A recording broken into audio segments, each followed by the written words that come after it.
ಅಷ್ಟರಲ್ಲಿ ಅವರಿಗೆ ಒಂದು ಎಲೆಕ್ಟ್ರಿಕ್ ಸೈಕಲ್ ಮಾಡಬೇಕಂತ ಒಂದು ಆನೆಗೆ ಒಂದು ಆಸಕ್ತಿ ಬಂತು. ಉತ್ತಮವಾದ ರೀತಿಯಲ್ಲಿ ಮಾಡೆಲ್ ಅನ್ನು ಮಾಡಿದ್ದಾನೆ. ಬಹಳ ಕ್ರಿಯೇಟಿವಿಟಿ ಇದೆ ಇದರಲ್ಲಿ. ಪ್ರತಿನಿತ್ಯ ಶಾಲೆಗೆ ಹೋಗುವಾಗ ಸೈಕಲ್ ತುಳಿಯುವುದು ಕಷ್ಟವಾಗುತ್ತಿದೆ ಎಂದು ಇಲ್ಲೊಬ್ಬ ಸರ್ಕಾರಿ ಶಾಲೆಯ ವಿದ್ಯಾರ್ಥಿ 2 ವರ್ಷಗಳ ಹಿಂದೆ ಖರೀದಿಸಿದ್ದ ಸೈಕಲ್ ಅನ್ನ ತಾನೇ ಎಲೆಕ್ಟ್ರಿಕ್ ಸೈಕಲ್ ಆಗಿ ಪರಿವರ್ತಿಸಿ ಎಲ್ಲರ ಗಮನ ಸೆಳೆದಿದ್ದಾನೆ.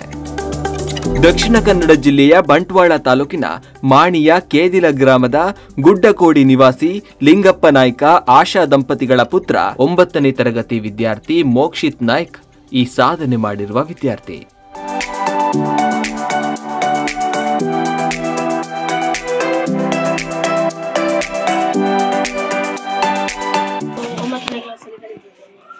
ನನ್ನ ಮನೆ ಗುಡ್ಡಕೋಡಿ. ನಂಗೆ ಆಸಕ್ತಿ ಇತ್ತು ಮಾಡಬೇಕಂತ ಎಲೆಕ್ಟ್ರಿಕ್ ಸೈಕಲ್. ಹಾಗೆ ನಾವು ಮಾಡಿದ್ದೇವೆ. ತೊಳಿಲಿಕ್ಕೆ ಸ್ವಲ್ಪ ಕಷ್ಟ ಆಗ್ತದೆ, ಅದಕ್ಕೋಸ್ಕರ ಎಲೆಕ್ಟ್ರಿಕ್ ಸೈಕಲ್ ಮಾಡಿ ನಾನು ಯೂಟ್ಯೂಬಲ್ಲಿ ಎಲ್ಲ ನೋಡಿ ಮಾಡಿದ್ದೆ. 9,000 ಖರ್ಚಾಗಿತ್ತು. ಮಗ ಮೋಕ್ಷಿತ್, ಅವನಿಗೆ ಎಲೆಕ್ಟ್ರಿಷಿಯನ್ ಅಲ್ಲಿ ತುಂಬಾ ಆಸಕ್ತಿ. ಯಾವುದಾದರೂ ಪಿಕಪ್ ಇದ್ದ ರಿಕ್ಷಾದಾದರೂ ಬ್ರೇಕ್ ಲೈಟ್ ಅದನ್ನು ಇಂಡಿಕೇಟರ್ ಅದನ್ನು ಅವನೇ ಸರಿ ಮಾಡ್ತಿದ್ದ.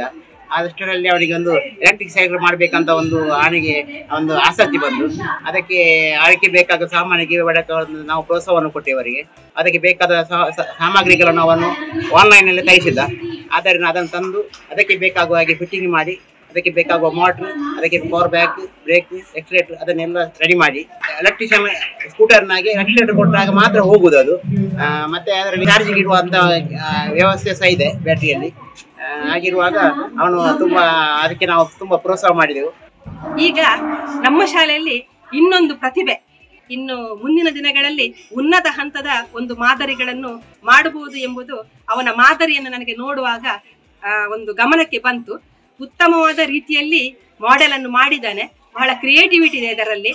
ಮತ್ತೆ ಗ್ರಾಮೀಣ ಪ್ರತಿಭೆ ಒಂದು ಈ ಮಟ್ಟಕ್ಕೆ ಚಿಂತನೆ ಮಾಡಿ ಅವನಿಗೆ ಶಾಲೆಗೆ ಬರಲಿಕ್ಕೆ ಅನುಕೂಲವಾಗುವ ರೀತಿಯಲ್ಲಿ ಈ ಒಂದು ಮಾದರಿಯನ್ನು ಮಾಡಿರುವುದು ನನಗೆ ಬಹಳ ಸಂತೋಷವಾಯಿತು.